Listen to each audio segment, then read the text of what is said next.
Whether you're thinking of purchasing your very first home or simply need a refresher on how the process works, this is the video for you. It can be a complicated process, but as an experienced realtor, I will walk you through the process from the first meeting with the realtor all the way to closing day. By the end of this video, you will have a strong understanding of what to expect and how a real estate agent can guide you through this process.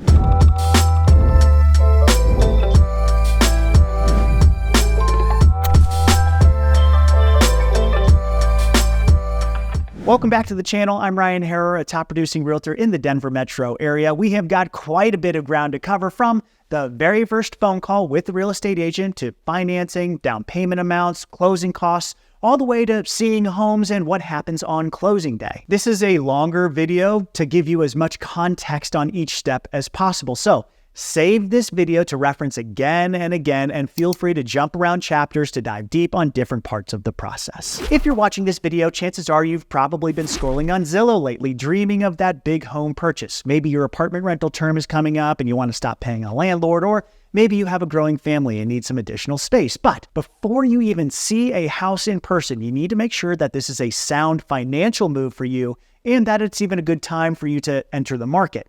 An experienced, plugged-in real estate agent will help you make those decisions and eventually help you create a home buying strategy that makes sense for you. So start the process as early as possible. If you've started the online home scroll, you've had even just a thought of buying a home, call an agent. Maybe it's someone who a friend or a family member referred you to, or someone you researched and trust online. Either way, tell them a little bit about your goals and timeline, then expect them to set up a time to meet for a consultation. Before the meeting, the agent you're thinking of working with will likely suggest that you get in touch with a lender if you plan on getting a mortgage. You'll want to fill out a mortgage application to give you a good idea of just how much home you can afford.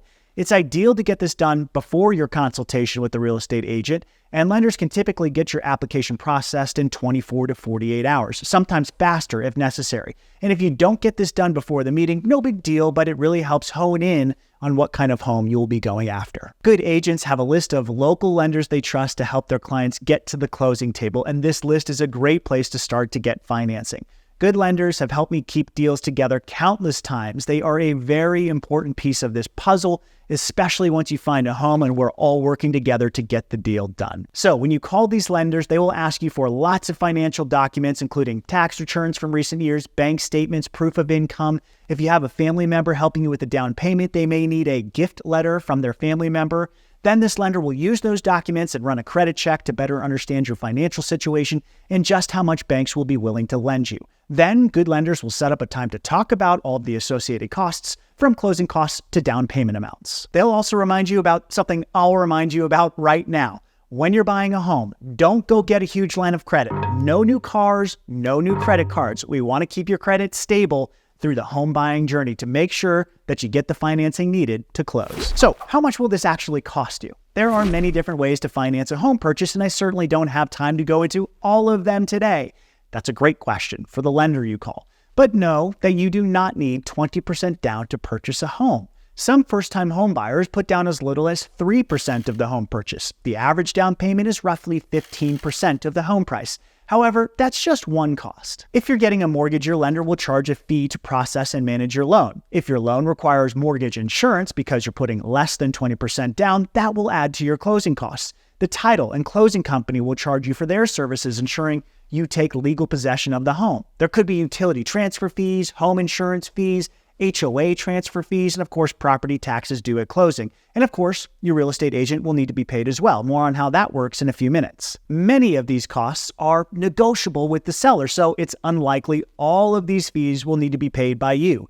Typically in Colorado, I see closing costs between 1% and 3% of the purchase price, and I recommend having 5% saved in addition to your down payment, because that will be more than enough to handle your closing costs and likely leave you with plenty of cash on hand after you get the keys to your next home. All of that to say, ask your lender about their recommendations for closing costs, as every transaction and each individual's financial approach to home buying is a bit different. Okay, so you've taken some big first steps. You've contacted an agent, you've hopefully submitted your information to a lender, and ideally you have a brand new mortgage pre-approval. That is a letter from the lender your real estate agent will send to a seller when the time comes, showing that you are indeed financially prepared to make this purchase. Now the exciting stuff begins. I can't speak for every real estate agent, but this meeting is one of the most important pieces of your home buying puzzle to me. It will save you so much time and effort on this journey and give you clarity. At this meeting, we will discuss all of the ways I will help you find a home. Zillow and the MLS are not the only place good real estate agents find homes. There are plenty of off-market properties we can help you target as well. In fact, I have an entire off-market strategy for all of my buyers that I'll tell you about in our meeting. In the meeting, we'll spend lots of time digging into your timeline, assuming it takes a standard 30 days from getting your offer accepted to closing. How much time do we actually have to find a home and get your offer accepted? We'll also talk about what you want in a home and why, not just style, number of bedrooms and bathrooms. We'll also talk about location and neighborhoods that are right for you. Realtors are experts at ensuring where you live matches your needs and lifestyle. At this point, I'll get you set up on an automated home search so that you never miss a home that matches your criteria. It'll hit your email inbox daily. And once we've clarified your timeline, location, and home type, we'll discuss how offers are written, strategies we may employ to help you get what you want in the deal, and we'll take a broad look at the market so you understand how much homes you want are going for. Finally, we will talk contracts and paperwork. In Colorado, all contracts are approved by a state board to protect you, the consumer. You will get a copy of the standard home purchase contract that realtors will use to write an offer on a home. Don't worry, we will go over this in depth when we actually write an offer. At this time in the meeting, you will also review an agreement between you and me, your real estate agent. This buyer agency agreement explains what my fiduciary responsibilities will be to you during the home buying period. It also outlines how I, the realtor, gets paid. Remember, real estate agents don't get paid unless you actually close on a home. In Colorado, a vast majority of the time, sellers will compensate the buyer's agent for helping navigate the deal. In the rare case that they're not offering to pay a buyer's agent fee, the buyer would be responsible for paying their agent's commission if they want to pursue that deal. It's one of the reasons I suggest having 5% saved for closing costs and fees, just in case you run into this issue, which again is very rare. Then once you sign the agreement between you and your agent, you can start seeing houses. Now you're set up on the MLS portal, sending you ideal homes when they hit the market. Your agent has hopefully launched an off-market home finding mission too, and once you are presented with homes you want to go see, your agent will set up a tour. You may only have 1 or 2 homes you want to see at a time. You may have more, but hopefully the work you did in the buyer consultation will have narrowed things down so much that you're not looking at more than 10 to 12 houses before writing an offer and getting it accepted. Most buyers I work with, for instance, see 7, 8 homes. Some only ever see 1 or 2, and sometimes we'll see up to a dozen, maybe more. It depends on how competitive it is to get the home you want and what exactly you're looking for. I will say, if you see more than 12 homes and you haven't found the one, you may want to go back to the drawing board with your agent and really dial in those wants and needs again. Your agent will prepare for the showings by making phone calls to listing agents and analyzing each property to get as much information as possible about the price and condition of the home. Sometimes I drive clients to showings, especially if they're from out of town, but most of my buyers will drive themselves. It's easier for them to get themselves home or run to their next appointment or event from our showings. Now, each showing is typically 15 to 30 minutes. If it's a larger home or more unique property, it'll be more like 45 minutes. Here's what you should look for at every showing. Online professional photos are always better than in person. Are the aesthetics and condition of the home what you expected and desire? Next, get a feel for how the home lives. We know the square footage going in, but are the rooms and layouts suitable for you and your family's needs? Third, and this is a big one for me, as tempting as it is to focus on the beautiful furniture staging or getting fixated on a seller's expansive doll collection, focus on the house itself. None of that stuff will be there if and when you move in. Try and see your personal effects and furniture in the space. And while you're getting a feel for the home, I will look out for potential red flags. Foundation cracking, aging furnaces, worn out roofs, failing window seals.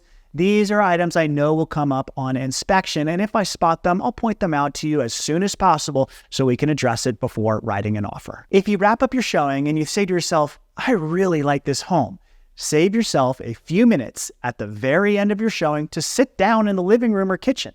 This may seem a bit hokey, but get a feel for how sitting in the home feels to you. Is this the energy you've been looking for? Does it excite you? And finally, if you really think you may be writing an offer and you don't know the neighborhood that well, go explore. Have your agent take you to a local coffee shop, drive to the closest schools, go have lunch at the local deli, make sure the neighborhood is right for you. So how do you know that the home you just saw is the one?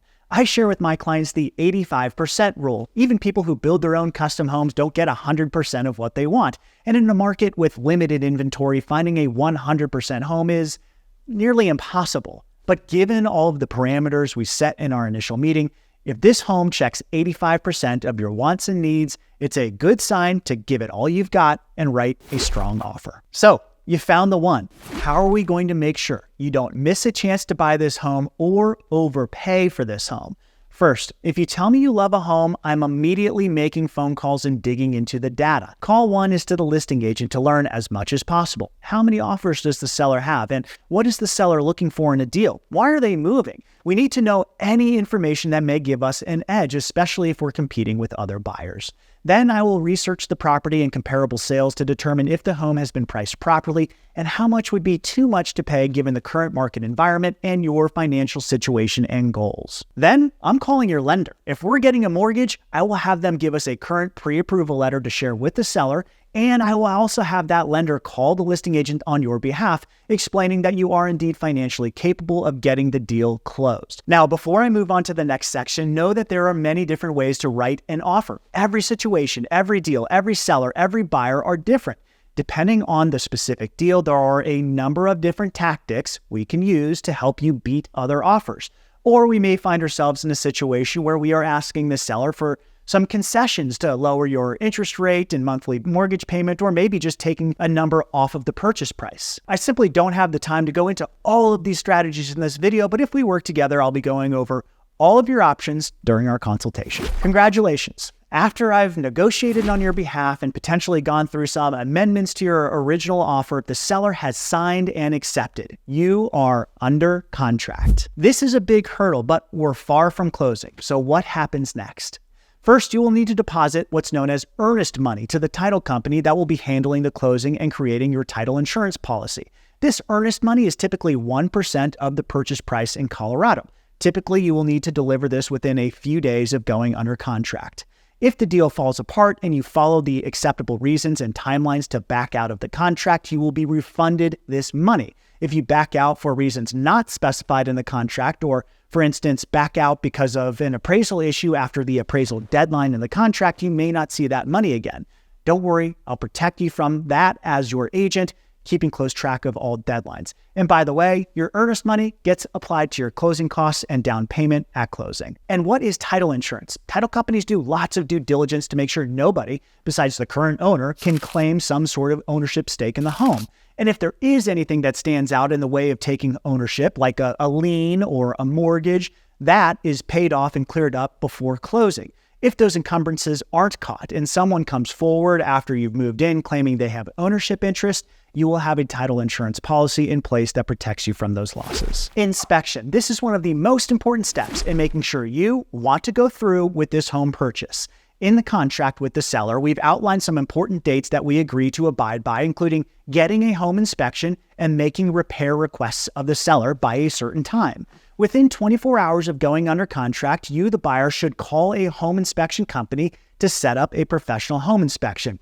A good agent will have a list of them for you to call. These inspections start at about $500 for smaller homes and increase with the size of the home. There are typically add-on services that I highly recommend in most cases, including having your sewer line looked at with a camera and testing for radon gases. On inspection day, we will typically meet with the inspector at the home towards the end of his inspection period. This is a great time to see the home again, maybe start taking some measurements for furniture, and most importantly, it's a great time to hear straight from the pros, from that home inspector, just what kind of condition your home is in. This can be very overwhelming for some buyers because home inspectors are going to point out every little item they see, generating a report that's dozens of pages long. What we're really listening for are the big ticket health and safety issues. Do we see foundation problems? Are there high radon levels in the basement? Is the sewer line cracking? Is the furnace on its last leg? Is the roof 50 years old and peeling away from the home?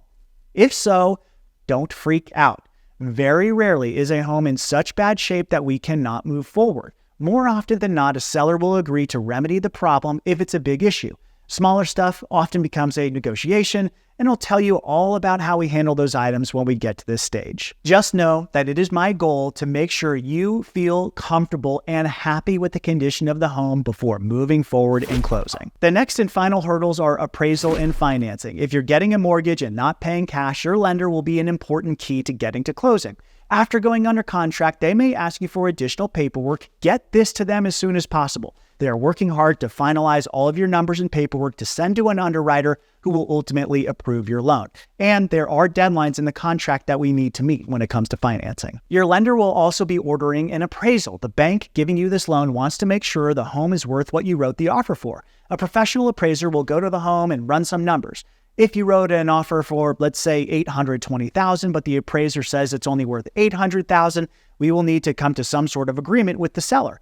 If this was a competitive offer situation, they likely won't come down on price, so you may have to come up with the $20,000 difference in this case or back out of the deal. Yes, in that case, you would get your earnest money back. Once the appraisal is complete and your loan has been approved, you're ready to sign the paperwork and get your keys. 2 to 4 weeks ago, you got your offer accepted. Today is closing day, finally. Before we head to the title office to sign paperwork, we want to stop by the home one more time. We'll briefly go through the home to make sure any inspection requests we agree to with the seller have been completed. We'll make sure the home is otherwise in the same shape we last saw it in and clean. Then we head to the title office, sign those documents. Takes 30 minutes to an hour, and then I'll give you the keys to your new home. Now, your relationship with your real estate agent should not end there. In fact, you'll hear from me a few times after closing to make sure everything is going okay. And I'll check in every year to give you an annual real estate review, updating you on the market and your home's value. Other than that, it's time for you to do the heavy lifting of moving in. I hope this video gave you an overview of what the process is like. As I mentioned earlier, every buyer and every deal is different. So if you have specific questions, please do not hesitate to reach out. And of course, if you're in Colorado, I would love to work with you as your agent. So please reach out so we can set up your buyer consultation. My contact information is below. We'll see you next time.